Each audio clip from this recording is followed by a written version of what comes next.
Los mercados se desploman en lo que podría ser un viernes negro. Los activos a lo largo y ancho del mundo se han desplomado a partir de este mediodía en una jornada donde los datos de PMI de la eurozona y de Alemania advierten de una recesión inminente. Cae todo, desde la renta variable en torno a un 3% hasta el euro o la libra, que se desploman en torno a un 2% en el caso de la divisa británica. ¿Y qué ha pasado hoy en Europa para que el mercado se ponga a caer así? Hoy hemos tenido datos de PMI, por ejemplo los de Alemania. La recesión en la actividad empresarial alemana se agudiza. El PMI compuesto del S&P Global rastrea los sectores de manufactura y servicios que juntos, por cierto, representan más de 2/3 de la economía alemana, y este dato ha caído a 45,9 puntos en septiembre desde la lectura final de agosto de 46,9 puntos. La clave de todo también podría estar en un informe de Goldman Sachs, que no tiene buenas expectativas sobre el S&P 500. Cree que para finales de este año el índice americano se va a situar en los 3.600 puntos, lejos de los 4.300 que esperaba anteriormente. Y mientras tanto, hoy el Reino Unido ha anunciado una polémica medida, y se trata de una receta para hacer crecer a la economía del país un 2,5%. Es un paquete de 30 medidas económicas del que ha informado hoy el canciller británico Kwasi Kwarteng, y entre ellas incluye una bajada de impuestos, nuevas zonas de inversión y un acelerón de proyectos de infraestructuras. Kwarteng ha anunciado, por ejemplo, que el tipo más alto de IRPF, el del 45%, se elimina por completo y el tipo básico se recorta hasta el 19% desde el mes de abril.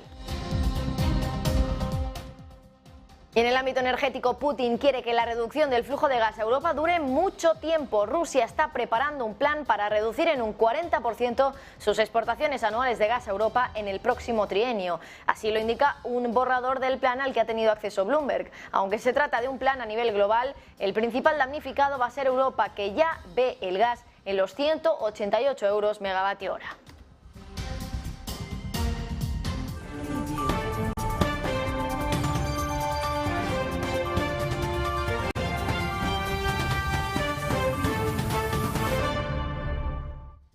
Buenas tardes, empezamos el informativo haciéndoles la siguiente pregunta a ustedes, espectadores. ¿Estamos hoy ante un viernes negro? Hace unos momentos el panorama en el espectro del mercado se ha oscurecido. Todos los activos, desde la renta variable hasta la renta fija, pasando incluso por el oro, han empezado a caer con mucha fuerza. Las bolsas europeas han llegado a desplomarse por encima del 3%, lo mismo que el precio de los futuros del petróleo. El oro, incluso un activo refugio, ha llegado a caer cerca del 2%, y las rentabilidades de los bonos se han disparado hasta un 10% en el caso de la del Reino Unido. Lo que está claro es que hoy es un día negro en los mercados financieros.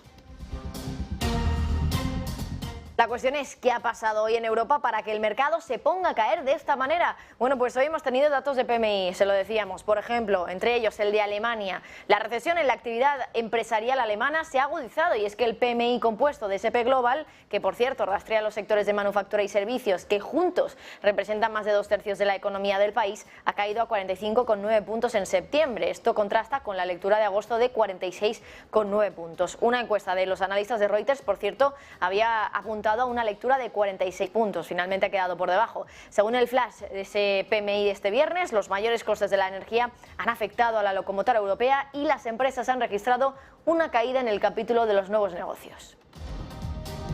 Pero también hoy hemos conocido el dato de PMI de la eurozona en su conjunto. El descenso de la actividad empresarial en la zona euro se agrava en el mes de septiembre, y el PMI compuesto cae hasta los 48,2 puntos desde los 48,9 de agosto, tal y como se esperaba en un sondeo de Reuters. Los fabricantes se han visto especialmente afectados por los altos costes de la energía después de que la invasión de Ucrania disparara los precios del gas, mientras que el sector de los servicios, dominante en el bloque comunitario, se ha visto afectado porque los consumidores se han quedado en casa para ahorrar dinero. ¿Y qué están recogiendo esos datos de PMI para sugerir una recesión? Bueno, pues Alexis Ortega, desde Finagentes Gestión, hoy nos decía esto que van a escuchar sobre el dato de PMI. Está sucediendo en cierto modo en las manufacturas y en las expectativas de manufactura, no es más que recoger esa situación en donde una economía acomodada y estructurada en torno a una serie de recursos baratos ahora va a tener que cambiar de recursos, cambiar de proveedores y tener unos costes mucho más altos. Quizás por eso está todo teniéndose en cuenta en Alemania. Y fíjese, con respecto al tema de la inflación, los precios de producción en Alemania han crecido el 45% este último mes, en agosto. Esto es el nivel más alto desde que se tienen registros prácticamente de este indicador, lo cual significa que nos vamos a encontrar con una desaceleración económica, con un incremento de los costes, con un incremento, por lo tanto, de la inflación y, por lo tanto, un Banco Central con pocos recursos para luchar a ambos, a no ser que su objetivo sea, obviamente, provocar un castigo terrible sobre la actividad económica, que ya de por sí la guerra lo está provocando. Hoy hemos tenido datos de PMI, también, por cierto, un informe de Goldman Sachs que dice que ve el S&P 500 en los 3.600 puntos a finales de este año. Eso entendemos que ha hecho también que los mercados hayan vuelto locos y hayan caído en Europa en torno a un 3%. Pero vamos a preguntárselo a los expertos, a los que más saben, y entre ellos tenemos a Eduardo Bolinches, analista de Invertia. Disculpa la demora, Eduardo, al final la actualidad manda y el mercado, pues por supuesto, también. La primera pregunta que te quiero hacer, muchas gracias por estar aquí con nosotros, por cierto, es si hoy es un viernes negro y, bueno, el motivo de estas caídas. ¿Por qué estamos viendo retrocesos en todos los activos? Ya no solo renta variable, renta fija, oro, petróleo, todo. Bueno, en primer lugar, disculpada, por supuesto que no se merecen, ¿no?, las disculpas. Bueno, vamos a ver, es una unión de cosas, ¿no? En primer lugar, y sobre todo, es viernes. Es viernes de una semana en la que nos hemos enterado, por un lado, que Putin dice que no va de farol, que Putin habla abiertamente de guerra y de un referéndum, con lo cual se va a anexionar sí o sí, porque ese referéndum va a tener de legal pues lo que yo tengo de cura, y a partir de ese momento, si de verdad tiene y debe defender terreno ruso, podemos tener problemas con el uso de guerras no utilizadas, de armas, perdón, en la guerra no utilizadas hasta ahora. Por otro lado, esta batería de PMIs de hoy, que nos abren un poquito más los ojos para confirmar que vamos camino a una recesión y que muy pocos países van a ser capaces de esquivarla. Y por otro lado, pues también otro gran culpable hoy, Goldman Sachs, diciendo que, oye, que yo creía que el año iba a acabar en 3.700, 3.800, que no, que 3.600, ¿no? Entonces, bueno, al final, pues es ese miedo por lo que pueda ocurrir. Yo no quiero quedarme comprado el fin de semana, pero a fin de cuentas, nada nos debe de sorprender en la medida que lo único que ocurre es que son movimientos muy fuertes, motivados por soportes que se están perdiendo en nivel técnico. Un IBEX 35 pues perdiendo los mínimos de este verano, pero también está ocurriendo en el DAX alemán, por ejemplo, o en el Nasdaq 100, esos 11.700. Hoy por hoy, ver un Nasdaq 100 por debajo, y lo voy a pinchar para que la gente lo pueda ver, ¿no? Estar comprado en un Nasdaq 100 por debajo de los 11.700 es una auténtica temeridad, ¿no? Con todo lo que digo, ¿no? Una subida de tipos de interés, una Reserva Federal totalmente metida en la cabeza con su trabajo de contener la inflación, sin ningún tipo de miramiento, aunque lleve a la economía a recesión. Y a pesar, y esto sí que es importante también resaltarlo, ¿no?, por no dar todo noticias negativas, no hay mucho miedo en el mercado. Es cierto, llevamos 2 semanas acumuladas bajando el S&P 500, un 4,5% la semana pasada. Hoy, aproximadamente, esta semana, posiblemente acabemos en torno a otro 4% adicional, pero sí que es cierto que ayer veíamos importantes compras de call, de opciones de compra, para el próximo mes de octubre en acciones concretas, sobre todo en Apple, a 150 strike, de cara al 21 de octubre. Por lo tanto, estoy entre una situación en la que aparentemente hay miedo y este movimiento pues obviamente se va a traducir en algún tipo de rebote, pero que será eso, mero rebote, que nos va a colocar a como estábamos el miércoles o a lo sumo el martes de esta misma semana que hoy termina, ¿no? Para luego volver a girarnos y a bajar. A fin de cuentas, estamos haciendo esto desde los máximos históricos del Nasdaq, allá por el mes de septiembre o de noviembre en el caso del S&P 500, ¿no? Lo que pasa es que cuando tienes movimientos tan importantes de rebote, lo que los estadounidenses llaman bear market rally, pues bueno, se te olvida un poquito que son 11 meses de mercado bajista. Y con esto ya termino, la gran duda, esto es el comienzo de un descuento de lo que venimos subiendo desde los mínimos de la pandemia, es decir, cuando el Nasdaq arrancó allá por la zona de los 6.700, o peor aún, si esto es un descuento desde que nació el mercado alcista allá por marzo del 2009, Por lo tanto, en este segundo caso, donde yo creo que poco a poco nos vamos a ir abriendo este segundo escenario, obviamente 10 meses de mercado bajista, es muy poco tiempo. Yo creo que podemos ver la totalidad de lo ganado, la devolución, la totalidad de la devolución de todo lo ganado desde los mínimos de la pandemia en marzo del 2020, con el paso de los meses, por supuesto, pero siempre con esa pauta de máximos y mínimos decrecientes, en forma de escalera que nos lleva al sótano. Eduardo Bolinches, analista de Invertia, muchísimas gracias por ese análisis tan pormenorizado de lo que está sucediendo y de lo que puede suceder de cara al futuro, y sobre todo por compararlo con eso que decías, esa corrección, ese descuento de lo que llevamos subido desde marzo de 2009, desde que empezó ese ciclo alcista. Esperemos que eso no sea así y al final los mercados no tengan que corregir tanto. Eduardo Bolinches, gracias. Sería la primera vez que no ocurre. Bueno, muchas gracias, Eduardo. La clave de todo, ya se lo habíamos avanzado hace un momento, podría estar también en un informe de Goldman Sachs, que no tiene buenas expectativas sobre el S&P 500. Cree que para finales del año el índice americano se va a situar, fíjense en esto, atención al límite, 3.600 puntos, y eso está lejos de los 4.300 que esperaba anteriormente. ¿Por qué ese hachazo del 16% a su objetivo para el S&P 500 a finales de 2022? Quien ha estado mirando profundamente ese informe ha sido José Antonio Binder. Informe clave que está moviendo ahora mismo el mercado. Goldman Sachs hace recomendación y lo hace a la baja. Baja la previsión de S&P 500 de cierre de este 2022 de 4.300 a 3.600. Ojo, porque la rebaja es contundente. Ve claramente Goldman Sachs que ahora mismo el beneficio por acción en empresas norteamericanas va a empezar a reducirse y que el mercado va a empezar también con esa subida de tipos de interés a actuar todavía más fuerte para romper los mínimos de junio de este año, y eso está pesando como una losa en el conjunto del mercado. Futuros ahora mismo en ese entorno de los 3.730, futuros ahora mismo intentando recuperar, pero miren hacia dónde dice Goldman Sachs que tendría que irse el mercado. Prácticamente tenemos que hacer mínimo la línea de los últimos meses para ver los 3.600 puntos. Todo este gap sería lo que el mercado tendría que perder ahora mismo para acercarse a esa previsión de Goldman Sachs, que está siendo un terremoto, un seísmo en el mercado, viendo cómo lo que dice Goldman es: a final del 2022 no cerrará el S&P en 4.300 en ese entorno, lo hará en 3.600. Lo que dice Goldman es que a partir de aquí, en un rango en el que ahora mismo ya se está perdiendo más de un 22%, le queda un 4%. Es decir, hay que romper el suelo de aquí a final de año para cerrar 2022 en un 4% de caída desde los niveles actuales. Es decir, el S&P llegará en el year to date, en el movimiento desde el 1 de enero hasta el momento actual, llegaría en el entorno del 26% de caída, superando el 26% de caída en el año, superando los mínimos que tocamos en junio.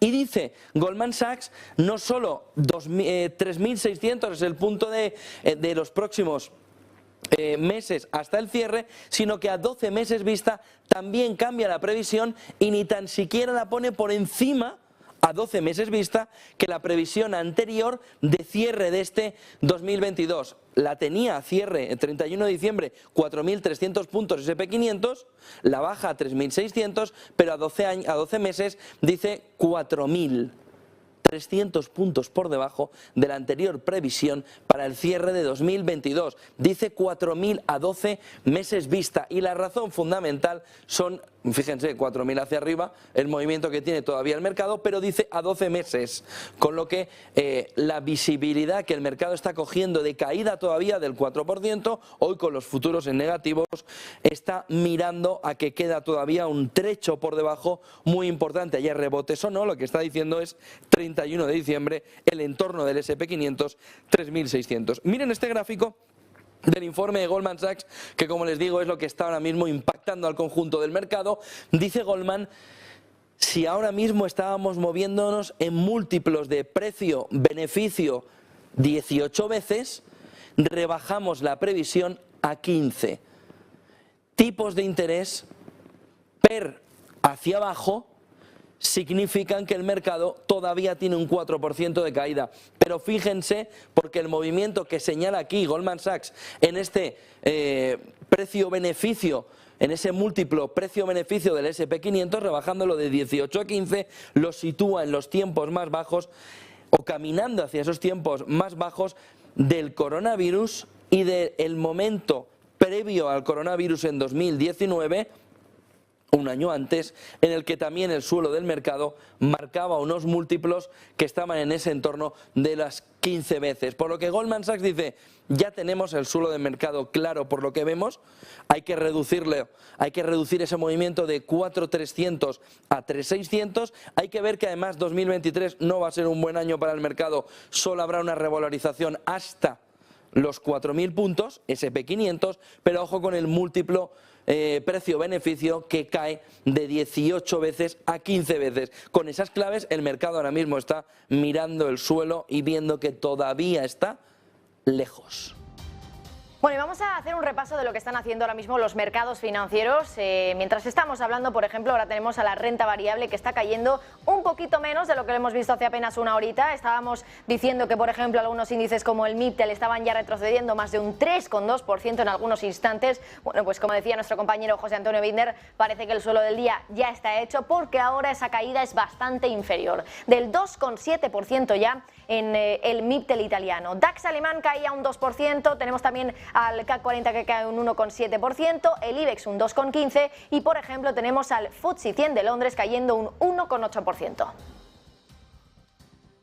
Bueno, y fíjense en el gráfico que les vamos a mostrar a continuación. Es del Eurostoxx 600. Bueno, pues si analizamos cuánto ha caído desde el máximo histórico que registró en el mes de enero, ese retroceso acumulado ya se acerca al 20%. Y ya saben ustedes lo que significa eso. Sería la confirmación de un mercado bajista por análisis técnico. El Eurostoxx 600 sería el último índice europeo importante en cruzar ese umbral. El DAX y el Eurostoxx 50 ya lo hicieron en el mes de marzo y el SP500 entró en territorio bajista en junio.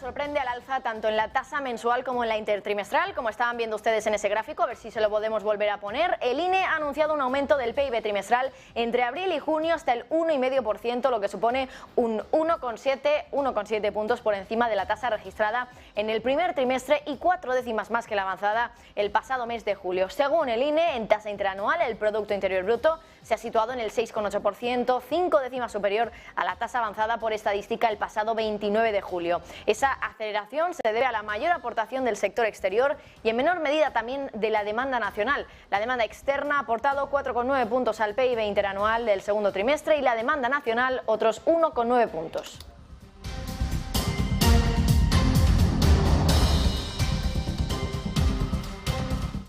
Bueno, y vamos a repasar lo que están haciendo de nuevo los mercados. Les estábamos diciendo que parecía que se había visto algún tipo de suelo en los mercados financieros. Bueno, pues eso parece porque el MIPTEL italiano, por ejemplo, ya cae por debajo del 3%, un 2,7%. Estamos viendo cómo el IBEX también se acercaba peligrosamente al 3% y ahora más bien está más cerca del 2,2% cae ya. Por ejemplo, el CAC 40 ahora ha retrocedido por debajo del 2% de caída, está en el 1,8% y tenemos, por ejemplo, al DAX que se ha situado en el 2,04% de retroceso. Mientras tanto, el FTSE 100 de Londres, ahora les vamos a avanzar las medidas que se ha anunciado hoy por parte del Ejecutivo británico respecto a la bajada de impuestos y que podrían haber afectado al FTSE 100 y también a la libra, pues les vamos a contar exactamente por qué está afectando tanto en este sentido. Bueno, cae prácticamente todo, cae petróleo, cae precios de los bonos, suben las rentabilidades, cae oro también y lo que está subiendo, pues claro, es el VIX. Tenemos, por ejemplo, ahora mismo al índice de volatilidad, al índice del miedo subiendo en torno a un 5,3%, ya por encima de los 28,8 puntos como pueden ver ustedes en pantalla. Está subiendo prácticamente todo, está cayendo, perdón, prácticamente todo, están cayendo las divisas, cae el euro, cae la libra también. De lo poco que sube entre las divisas, bueno, pues el dólar, de lo único que está fuerte en estos momentos. Cae también con mucha fuerza la libra esterlina, en torno a un 2%, se lo decíamos, por unas medidas que ha anunciado hoy el Reino Unido. Ha anunciado, vamos a contárselo en estos minutos, una receta para hacer crecer a la economía del país un 2,5%. Se trata de un paquete de 30 medidas económicas del que ha informado hoy el canciller británico, Kwasi Kwarteng. Entre ellas se incluye una bajada de impuestos, nuevas zonas de inversión y un acelerón también de proyectos de infraestructuras. El paquete podría tener un coste de hasta 200.000 millones de libras, según estimaciones de economistas recogidas por Reuters. Y entre otras cosas, Kwarteng ha anunciado que el tipo más alto de IRPF, el del 45%, se elimina por completo y que el tipo básico se recorta hasta el 19% desde el mes de abril. Vamos a escucharle. Take the additional rate of income tax. At 45%, it is currently higher than the headline top rate in G7 countries like the US and Italy. And it is even higher than social democracies like Norway. But I'm not going to cut the additional rate of tax today, Mr. Speaker. I'm going to abolish it altogether. From April the 23rd, we will have a single higher rate of income tax of 40%. This will simplify the tax system and make Britain more competitive. It will reward enterprise and work. It will incentivize growth. It will benefit the whole economy and the whole country. And Mr. Speaker, after all, this only returns us to the top rate we had for 20 years, including the entire time the opposition was last in power. By 1 month. And that's not all. I can announce today that we will cut the basic rate of income tax to 19 pence in April 2023, 1 year early. That means a tax cut for over 31 million people in just a few months' time. This means that we will have one of the most competitive and pro-growth income tax systems in the world. Mr. Speaker.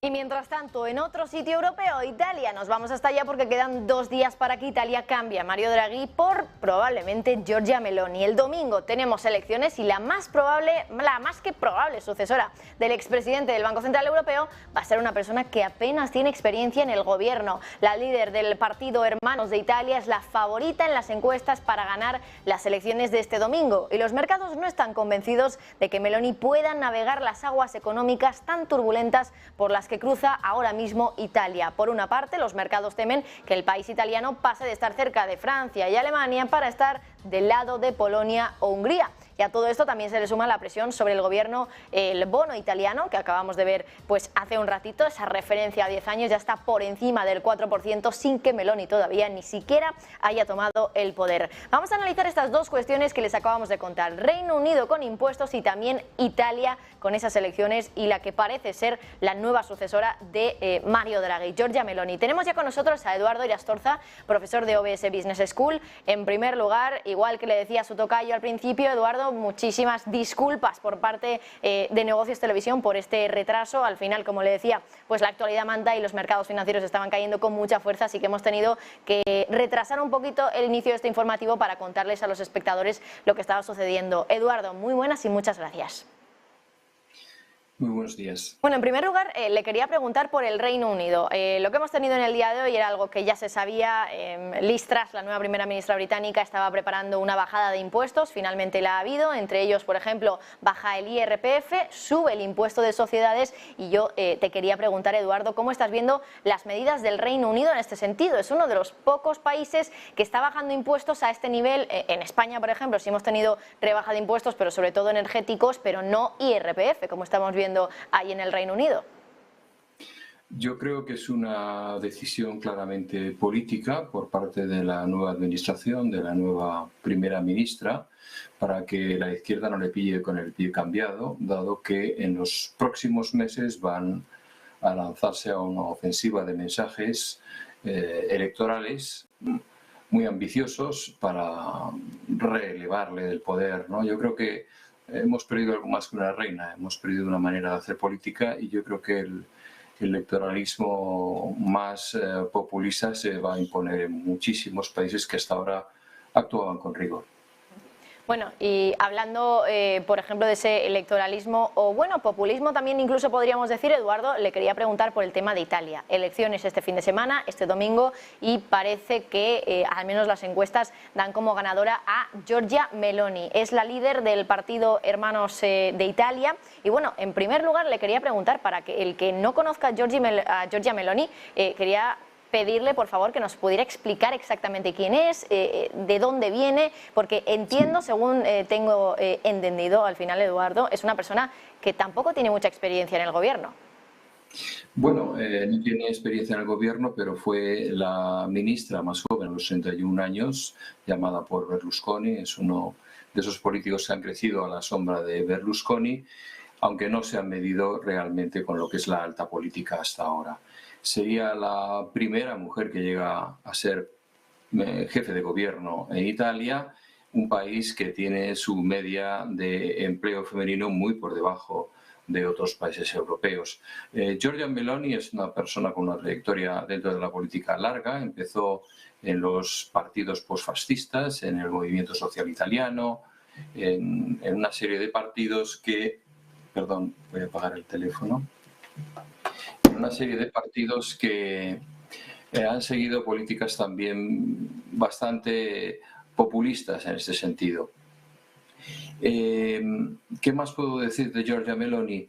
Es la líder de Fratelli d'Italia, pero tiene poderosísimos aliados como son Matteo Salvini y Berlusconi, que representa el poder económico de siempre, ese que intercambia acciones entre bufetes de abogados antes que meterse en la bolsa. Yo creo que va a tener que compaginar una balanza con dos platos muy poderosos. Por un lado, entenderse con Europa para llegar a beneficiarse de lo que son los fondos europeos y, por otro, actuar para asegurar su futuro energético. Tengamos en cuenta que lo que es Italia y, sobre todo, Silvio Berlusconi, han sido siempre socios, aliados de Putin, muy importante. De hecho, junto con Alemania, es el país más dependiente energéticamente de las importaciones rusas. Eso que ha señalado antes, la aproximación a aquellos países que están más cerca de entenderse con Rusia, como puede ser la Hungría de Orbán, va a formar parte de su estrategia. Por otro lado, ya se han dado pasos para cubrir las necesidades energéticas de Italia y yo creo que Meloni y su alianza de derechas, raro que no llaman ultraderecha, en realidad es un saco de todo lo que no ha sido la izquierda que ha gobernado la política en anteriores años, pues ya ha desarrollado una política de diplomacia muy inteligente para buscar cubrir sus necesidades, por ejemplo, con una posición de socio de preferencia con Argelia, que junto con Francia, Italia y Francia nos han desbancado de esa posición de privilegio que teníamos. Su objetivo es convertirse en un auténtico hub de importación de energía del norte de África. Italia siempre ha tenido históricamente vínculos muy poderosos con lo que es todo el norte de Italia, su importante colonia Libia, sus buenas relaciones con el entorno de Túnez y Argelia, etc. Por lo tanto, quieren tener una posición estratégica alternativa para el ingreso de energías en Europa. Esa deficiencia que señalabas de Giorgia Meloni respecto a fundamento y solidez, pues yo creo que se ha citado un nombre recientemente en los periódicos, el de Fabio Panetta, muy asociado al Banco Central Europeo, un tecnócrata de mucho prestigio, para sustituir a lo que ha sido un tecnócrata de muchísimo más prestigio como ha sido Mario Draghi, con lo cual va a buscar eso, al mismo tiempo atender a sus intereses nacionales, junto con una buena relación política con Europa para conseguir los fondos europeos que le permitan mantener un crecimiento que hoy por hoy está por encima de lo esperado. Bueno, por una parte quería incidir un poco más, Eduardo, en eso que has dicho sobre Hungría, sobre el acercamiento que hay entre Meloni y, por ejemplo, Orbán. De hecho, yo antes, mientras estaba preparando el informativo, había visto una fotografía de ellos bastante contentos y felices haciéndose un selfie de Giorgia Meloni y de Viktor Orbán. Claro, al final, Hungría es un país más cercano a Rusia, a pesar de que esté en la Unión Europea, no está a favor de las sanciones. Entonces, claro, la pregunta un poco es, ¿qué va a suponer esto para la nueva Italia con Meloni como nueva primera ministra. ¿Va a suponer que, por ejemplo, también va a estar más en contra de determinadas sanciones hacia Rusia? Yo creo que por interés y por tradición, ya te digo que Putin y Berlusconi se han llevado muy bien, y Berlusconi va a estar en esta terna de derechas que va a gobernar Italia, pues hay una voluntad de acercamiento. Orbán no está cerca de lo que es Rusia en términos de su política exterior histórica, sino mucho más cerca de un proyecto europeo independiente. Antes lo he señalado, hoy es un viernes negro. Goldman Sachs, siguiendo los manuales, pues da las noticias los viernes, para que nos vayamos con ellas el fin de semana a casa. Y realmente la única moneda que está manteniéndose sólida, el país que se está convirtiendo en el sustitutivo de la energía rusa y el país que asegura las fronteras de Europa con su poder nuclear, es Estados Unidos. Siempre ha habido en Europa una serie de países, Francia entre ellos, Italia, que han querido buscar en Rusia un contrapeso para sus políticas individuales y para el desarrollar una propuesta alternativa a la hegemonía norteamericana en Occidente. Bueno, pues Eduardo Irastorza, profesor de OBS Business School, como siempre, muchísimas gracias y de nuevo disculpas desde aquí, desde Negocios Televisión, por el retraso. Gracias. En absoluto, la autoridad, como dices tú, manda. Hasta pronto. Gracias.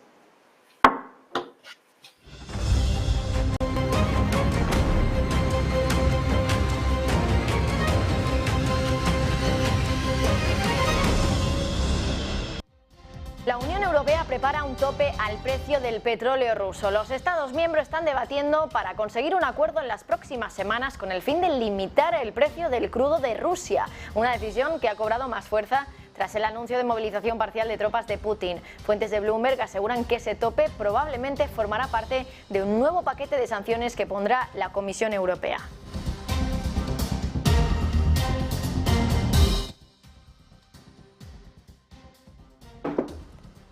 Putin quiere que la reducción del flujo del gas a Europa dure mucho tiempo. Rusia está preparando un plan para reducir en un 40% sus exportaciones anuales de gas a Europa en el próximo trienio, según un borrador del plan al que ha tenido acceso la agencia Bloomberg. Aunque se trata de un plan a nivel global, el principal damnificado va a ser Europa, que ya ve el gas en los 188 euros por megavatio hora. Y España amplía un 18% su capacidad de enviar gas a Europa a través de Francia. Lo ha hecho con un compresor adicional en el gasoducto vasco, una medida anunciada este verano por la ministra de Transición Ecológica, Teresa Rivera, junto a la reactivación de la planta de regasificación del Musel en Gijón, que se encuentra, por cierto, en hibernación, y la creación de un puente marítimo entre Barcelona y Livorno, en Italia.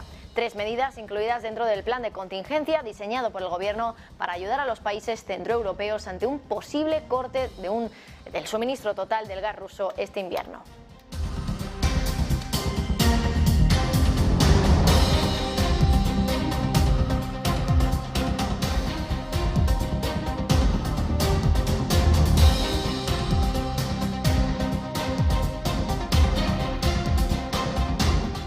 Y seguimos hablando de Rusia porque toda esta semana en Nueva York la Asamblea de la ONU se ha centrado en la guerra de Ucrania, sobre todo tras el anuncio de movilización de reservistas que hizo Vladimir Putin el pasado miércoles. Y ayer en la ONU estuvo precisamente el jefe de la diplomacia rusa, Sergei Lavrov, lo están viendo ustedes en pantalla. Pero ojo, llegó tarde y abandonó la Asamblea de la ONU antes de lo previsto para no escuchar las críticas a su país.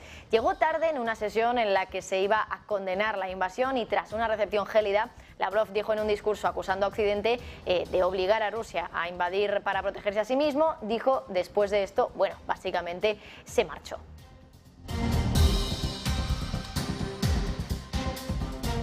Y ahí en la ONU también ha estado el secretario de Estado, Antony Blinken, que ha criticado duramente a Vladimir Putin por la guerra contra Ucrania. En su discurso, el americano ha destacado que el mismo orden internacional que les ha reunido aquí para defender está siendo destrozado ante nuestros ojos. Dice que no podemos y que no permitiremos que el presidente Putin se salga con la suya. That President Putin picked this week, as most of the world gathers at the United Nations, to add fuel to the fire that he started, shows his utter contempt for the UN Charter, for the General Assembly, and for this Council. The very international order that we have gathered here to uphold is being shredded before our eyes. We cannot, we will not allow President Putin to get it.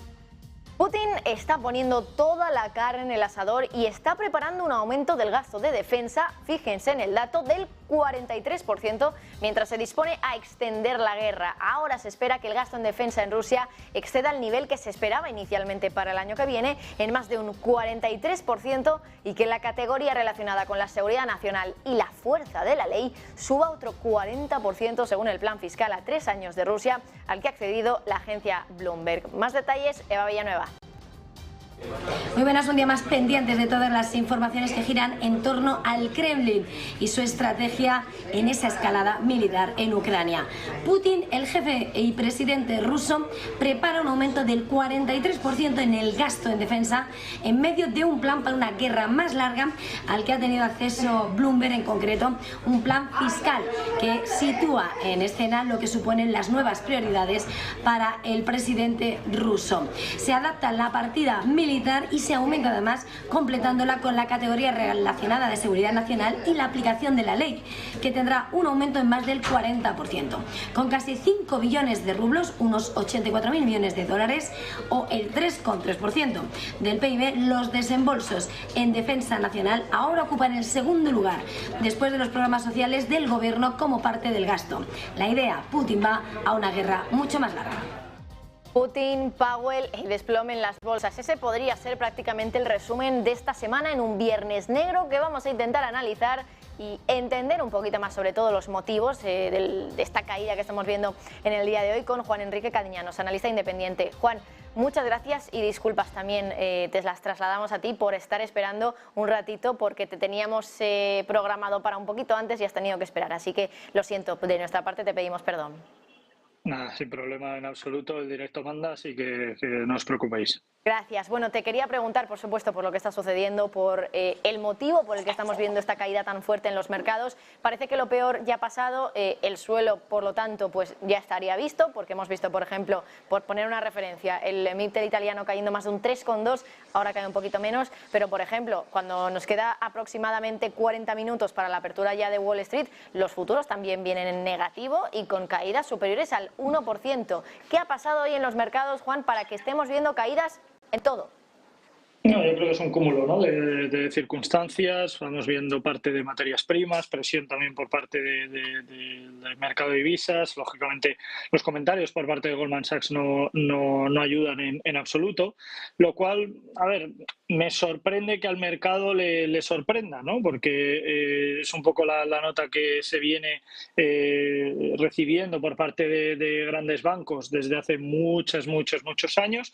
Vemos cómo sus recomendaciones son de compra, van posicionándose a la baja y una vez que ya han tomado todas sus posiciones y ya se han colocado en el mercado como ellos esperaban, ahora de repente las expectativas son 700 puntos por debajo en cuanto al objetivo. No estamos hablando de un índice que cotice en 15.000 puntos, estamos hablando de un índice que cotiza en torno a los 3.500, entre los 3.500 y los 4.000. Lógicamente esto es característico, quiero decir, 700 puntos para este índice es mucho y me sorprende que la previsión sea tan grande, quiero decir, el cambio en cuanto a la previsión de resultado a final de año sea tan grande, pero como digo, me sorprende más todavía que al mercado le llame la atención y al mercado le sorprenda. Vamos viendo cómo las reacciones en cuanto a la renta variable van en esta línea, referencias macroeconómicas con sesgo negativo, comentarios por parte de Rusia en la continuidad de la situación en la que nos encontramos. Vemos cómo la decisión en base a política monetaria no ha tomado o no ha tenido el sesgo que se esperaba, como ya hemos comentado en innumerables ocasiones, y que seguirá sin tener el sesgo que esperan, salvo que se tomen medidas adicionales, que por el momento parece que no se van a tomar. Y yo creo que lo que nos encontramos ahora es un cúmulo de circunstancias, un cúmulo de realidades ante las que nos encontramos, que lógicamente irán haciendo que el mercado en el medio plazo siga cayendo. Puede que hayamos visto el suelo en el corto plazo, pero en el medio o largo plazo no creo para nada que nos encontremos en una situación de posible cambio de tendencia, porque no hay argumentos y nada me induce a pensar que este cambio de tendencia se pueda dar en las próximas semanas o incluso meses. Bueno, y hablando de suelo, por cierto, ahora que lo mencionas, Juan Enrique, hoy también Bank of America estaba diciendo que todavía no se han marcado los mínimos en bolsa. Desde luego que la situación es preocupante, podríamos decir, estamos viendo todo cayendo. Y bueno, por ejemplo, uno de los detalles que hemos tenido en el día de hoy y que también les hemos contado en este informativo es que el Eurostoxx 600 ha entrado ya también en territorio de mercado bajista. Esto es que desde los máximos de enero ha caído más de un 20%. Al final no deja de ser algo conceptual lo del mercado bajista, que bueno, al que por cierto ya han entrado el S&P 500, el Eurostoxx 50, el DAX, también ha entrado ahora el Eurostoxx 600, uno más, ¿no?, al final de todos los índices que ya están cotizando en bear market, como se dice.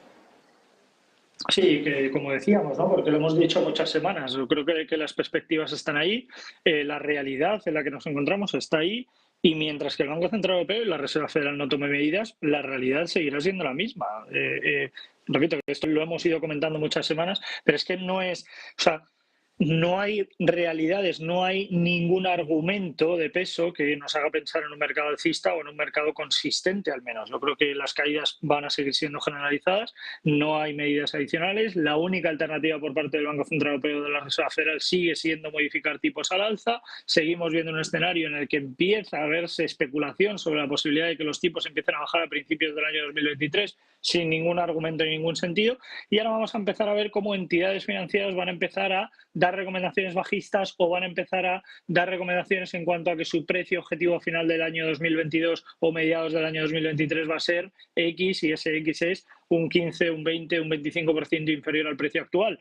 Lo normal dentro de un mercado bajista, tampoco hace falta que nos alarmemos, quiero decir, esto no es algo, obviamente es negativo para la economía, es negativo para los mercados, pero hay muchas alternativas para los inversores de cara a que esto pueda ser un beneficio para sus carteras, ya no solo por las posiciones bajistas, sino también porque es lógico que la renta fija tome o torne a un escenario positivo tanto por la subida de tipos como por el escenario negativo para la renta variable. Por lo tanto, no hay que alarmarse en cuanto a inversiones, hay que tomar posiciones y hay que tener una perspectiva en cuanto a las posiciones que tenemos y, sobre todo, tener en cuenta que esto no es algo puntual. Repito que lo venimos comentando muchas semanas, muchos meses atrás, y el escenario y la realidad en la que nos encontramos ahora es un mercado en recesión, es un mercado de deuda en países y es un mercado en el que la situación actual es sumamente complicada y sin argumentos para ver subidas en los mercados de renta variable.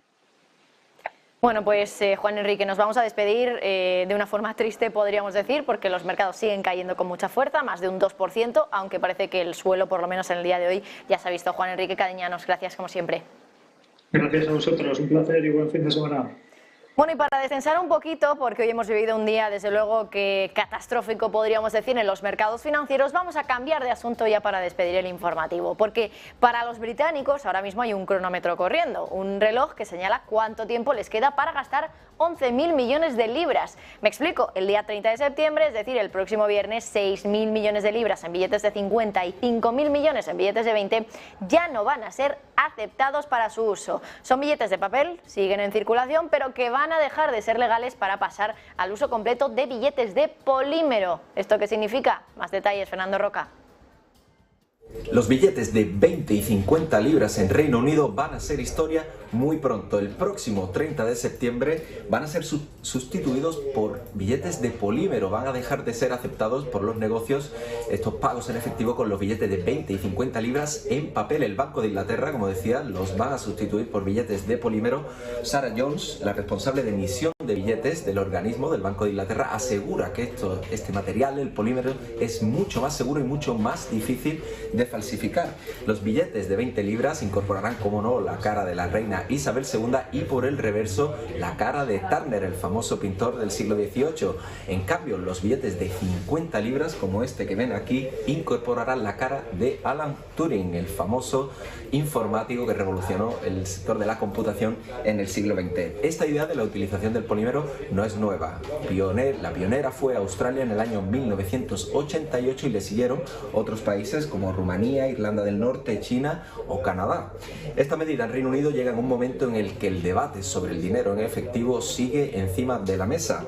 Muchos creen que el efectivo es una vía para cometer actividades ilícitas, para cometer actividades criminales, y de hecho la Comisión Europea ya en el año 2016 aseguraba que los pagos en efectivo financian el terrorismo. En España se transpuso una directiva comunitaria en el año 2021 y todos los pagos en efectivo, en aquellos casos en los que una de las partes es un profesional, está limitado a 1.000 euros, a tan solo 1.000 euros. Sí.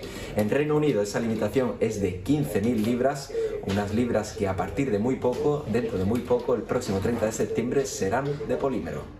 Bueno, pues después de este informativo podemos tener una cosa clara, es que hoy desde luego es un viernes negro con caídas en todos los activos en un día donde hemos tenido por un lado datos de PMI que nos auguran una recesión en Europa. Hemos tenido informe de Goldman Sachs que nos dice que el S&P 500 va a llegar a los 3.600 puntos a finales de este año. Claro, muy lejos, concretamente a un 16% abajo de los 4.300 puntos que nos decía pues anteriormente en su última previsión de lo que iba a hacer el S&P 500. Y mientras tanto tenemos a Vladimir Putin que sigue dando mensajes a Europa, ahora sobre todo de que va a aumentar el gasto en defensa en un 43% de cara al próximo año. Putin tiene una idea de una guerra larga, eso está claro, y también se dejó ver pues en ese discurso que dio el pasado miércoles, que bueno, pues puso en alerta a todos los países de Occidente. Nos quedamos con esto, con unas caídas muy fuertes en el mercado en este viernes negro, que por cierto analizaremos en breve a partir